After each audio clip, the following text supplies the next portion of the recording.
What do you think? There was a man who had 2 sons. He went to the first and said, "Son, go and work today in the vineyard." "I will not," he answered. But later he changed his mind and went.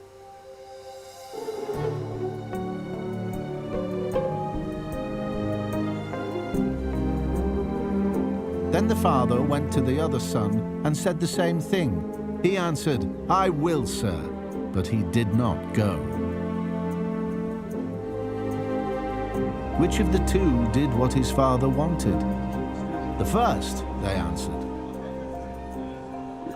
Jesus said to them, "Truly I tell you, the tax collectors and the prostitutes are entering the kingdom of God ahead of you. For John came to you to show you the way of righteousness, and you did not believe him, but the tax collectors and the prostitutes did. And even after you saw this, you did not repent and believe him.